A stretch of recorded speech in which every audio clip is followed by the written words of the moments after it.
بسم الله الرحمن الرحيم إن الحمد لله نحمده ونستعينه ونستهديه ونستغفره ونعوذ بالله من شرور أنفسنا ومن سيئات أعمالنا من يهده الله فلا مضل له ومن يضلل فلا هادي له وأشهد أن لا إله إلا الله وحده لا شريك له وأشهد أن محمدا عبده ورسوله صلى الله عليه وعلى آله وأصحابه وسلم تسليما كثيرا مزيدا إلى يوم الدين أما بعد.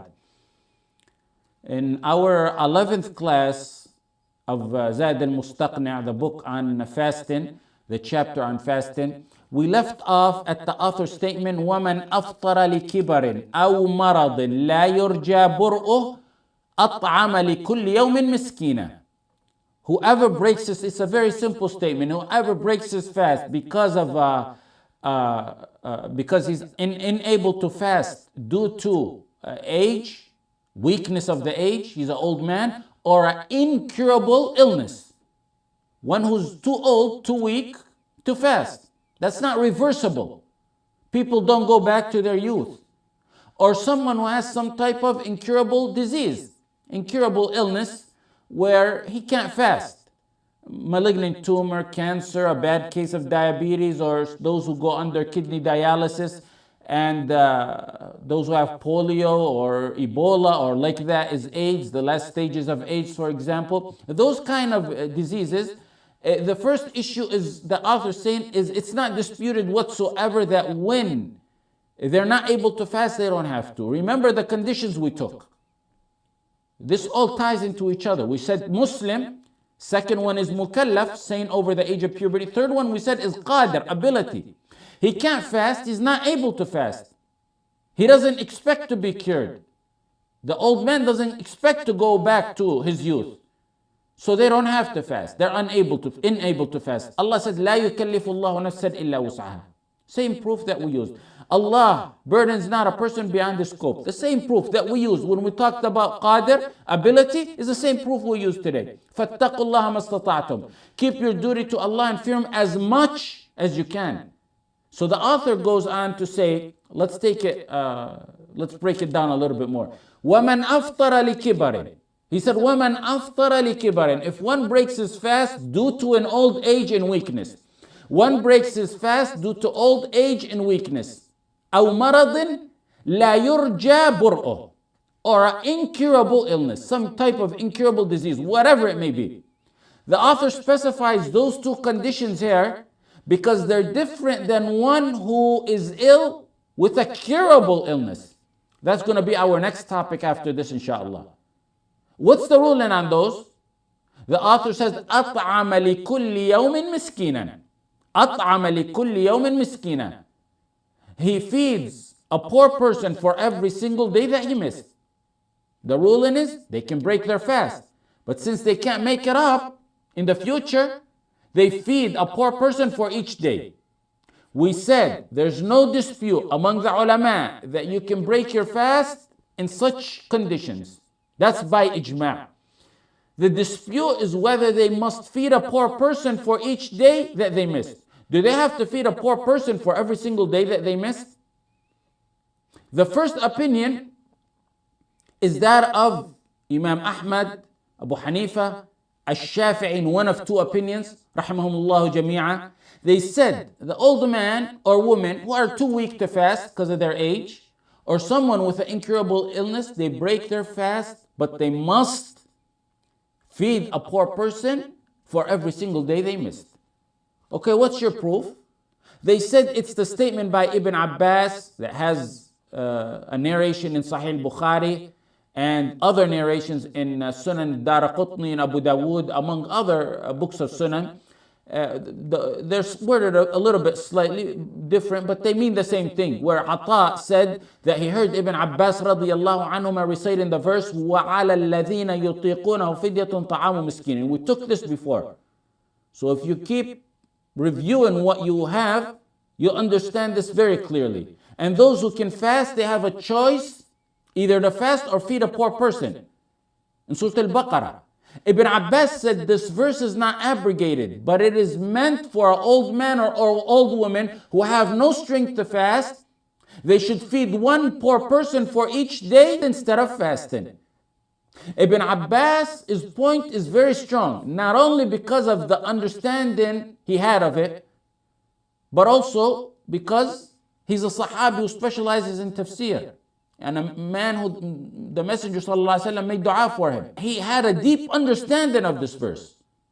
The verse is the verse that we mentioned in the start of our classes. It's the one that pertains to the second level of fasting.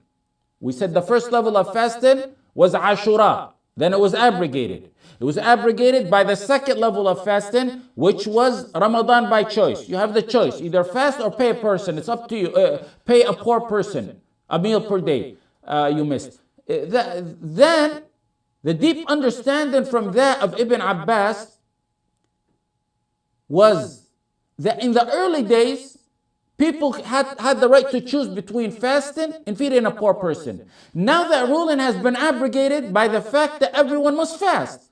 That's the final stage. However, he's saying that verse in that early stage considered feeding a poor person a replacement to fasting. It was a replacement and an equal to fasting. He said now this person is too old, does not expect to be a youth again.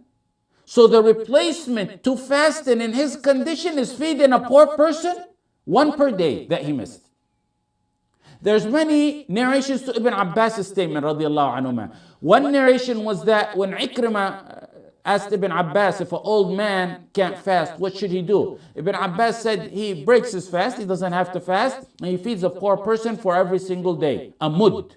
He feeds a poor person a mud per day. And we'll talk about what a mud is. Another proof on that is in Ad-Daraqutni, where he narrated that Anas radiallahu anh became weak towards the end of his life.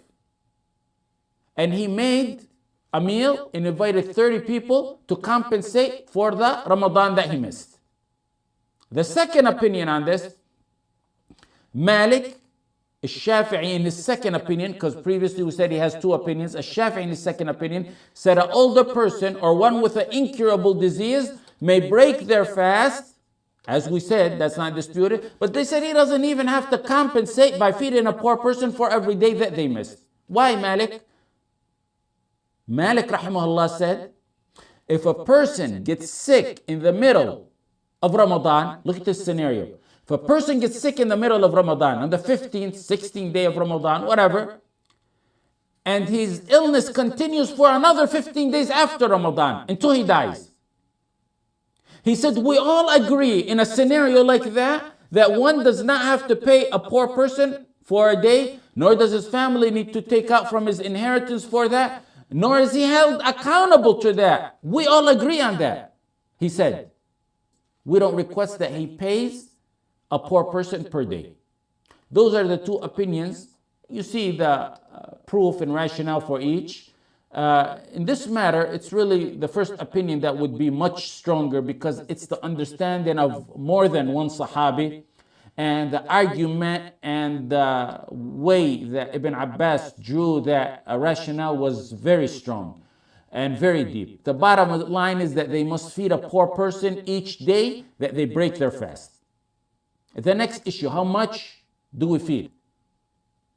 First of all, Hanabila have an opinion that you must give a poor person the food. You have to hand it to him. They have to gain ownership and possession of it.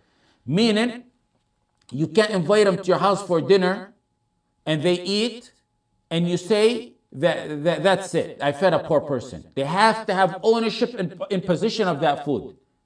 The argument is weak, and it's weak because we have proof, what I stated earlier in Daraqutni, that Anas radiallahu anh became old and fasting was too difficult for him, so he fed 30 people. He invited them over to his house and he fed them. So understanding of the Sahaba on a matter like that is given precedent in such matters. Now, how much do we give? The author didn't say. Possibly because, like we said, this is a matan, it's very summarized. But other books mentioned, muddum min bur aw nus sa' min ghayri. Mud means one handful with your handfuls together. This is what a mud is. Mud of bur is 1/4 of a sa'. That's nearly 3/4 of a kilogram. What's a sa'? A sa' is the measurement commonly used by the people of Medina during the Messenger sallallahu alaihi wasallam's time. So if you were to go to the market back then, they didn't have printed bags telling you the weight on them. Instead, a common method to measure, they would sell you rice or whatever it is by putting it in a bucket like, something like a bucket. And it was called a sa' back then. And it's mentioned in hadith by the Messenger sallallahu alaihi wasallam, which is authentic. Allahumma barik lana fi makkatina, Allahumma barik lana fi madinatina, Allahumma barik lana fi shamina, wa barik lana fi sa'ina, wa barik lana fi muddina. A sa' is 4 muds. A sa' is 4 muds. A mud is a handful like this. And that's equal to 2.4 or 2.5 kilograms. By the way, a sa' of rice is a measurement you're obligated to give at the end of Ramadan for Zakat al-Fitr. So you know a sa' is 4 muds, 4 of this. Both hands together. It's 2.4 or kilograms or 5.29 or so pounds. A mud is 1/4 of that. This is a mud. This is a mud right here. A sa' is 4 of this. So how much does a person who's terminally ill or permanently ill to fast give? مد من بر أو نصف صاع من غيره. If you're given wheat, you give a mud, which is 1/4 of a sa'. Or if you choose to give other than wheat, you give double that. You give 2 of these. 2 of these is a half a sa', which is like dates, raisins, rice. Half of a sa' is 2 muds. 2 muds. Because we said a sa' is 4 muds. A sa' is 2.4 kilos. That's approximately 1.2 kilos that you give of dates or rice or raisins, something of that nature. Now, how do we know these calculations? Did we just make them up? The first opinion on that is that it's something that we know by urf. Urf means it's something that's common among people. It's what's widespread amongst people. It's what people commonly know is sufficient for an average person's meal. This means when you go by urf, it changes. It may change over time. Some people over time may eat more or less, so it changes. However, it's really a higher status than what's referred to as urf, because Ibn Abbas radiallahu anhu specifically mentioned this measurement in one of his narration. He said in the narration Daraqutni, وَعَلَى الَّذِينَ يُطِيقُونَ فِدْيَةٌ طَعَامُ مِسْكِينٍ. It's a sheikh, it's an older man or older woman who are unable to fast. They should feed for every day a half a sa', 2 of these, a half a sa', 2 muds. There is another narration, also a hadith pertaining to feeding a poor person, not about Ramadan, but about matters in Hajj, but we use it. Ka'b ibn Ujra said, he was ill during Hajj.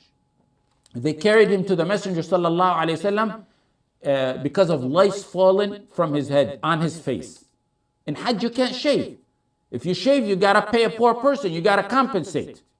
He said he was too ill with lice that the Messenger sallallahu alaihi wasallam said, I have never thought that your ailment has reached to this extent.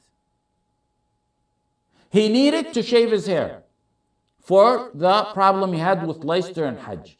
It was a very bad one. Whoever does that has to pay fidya, compensate. The Messenger sallallahu alaihi wasallam asked him, can you afford a sheep? He said, negative, I can't do that. I can't afford a sheep. That's what you gotta do if you shave your hair in the ihram during your Hajj. He said, then fast 3 days or feed 6 persons, each with a half a sa' of food. Each with a half a sa'. That's our point right there. You see what he said? He said, feed 6 persons, each with a half a sa' of food. So he specified.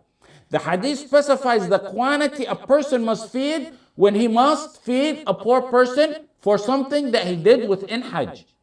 Whether it was a Hajj illness or a Ramadan illness, that's not the issue here. The point that we have and we take from that hadith is that the Messenger ﷺ specified an amount that's to be given to a poor person when you are supposed to give up. That's the foundation of proof for a half of sa'. Two of these for the poor. The Prophet ﷺ said a half a sa'. But if someone wants to give wheat, in Arabic bur, we said he gives 1/4 of a sa'. Where does that 1/4 come from? They said it's because bur, which is wheat, is in high demand and it's much more expensive back then. Therefore, it should be a little bit. In order to be fair, it's got to be less than that. So regular food like dates, rice, it's a half a sa'. The Messenger ﷺ stated that, and Ibn Abbas in his narrations confirmed that. If it's wheat, bur, due to its higher price and demand, then they did the educated guess, ijtihad, that it's 1/4 of a sa'. Keep in mind that kafara, in the details we mentioned, because this comes up in many other issues of fiqh. If we continue to study fiqh, it'll come up in many other issues in fiqh. The next issue, let's move on. Can someone volunteer and make up fast for someone who's alive? Someone's terminally ill, or they're too old to fast. A son or daughter goes to their mom or dad, or a student of that person, or a Muslim volunteers and says, you know what, you have 15 days of missed Ramadan, or you have a whole month of Ramadan, I'll fast that for you. There's two opinions on that. The first one is the weaker of the two opinions, which is Ibn Taymiyyah rahimahullah said, you can make up the fast of another person. You can fast, you can voluntarily fast while they're alive. It's permissible because he compared it to paying another person's debt. He basically said the same way you can pay someone else's debt, you can also fast instead of him. That's not really that accurate, because the second opinion, which is the overwhelming majority of the ulama, and it's really the correct opinion, they say that a fasting is a physical worship, where Islam did not allow delegation in it, like salah.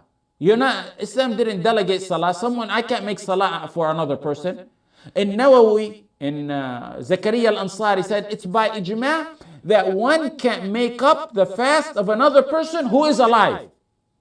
You can't delegate in ibadah of fasting. You can't delegate in ibadah. The origin in ibadah is you can't delegate, meaning a person can't do it on behalf of another unless there's proof. You can't do any ibadah on the behalf of another person unless there's proof.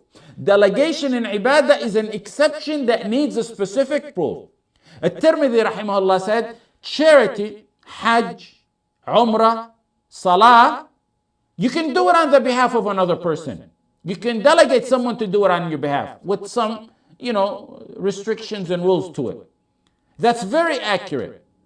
Keep in mind, if someone were to read this Tirmidhi's opinion, you might go and say, look, Tirmidhi said you can do salah on behalf of another person. He said salah. But he didn't mean independent salah on another person, on the behalf of another person. He means salah that's part of umrah and hajj.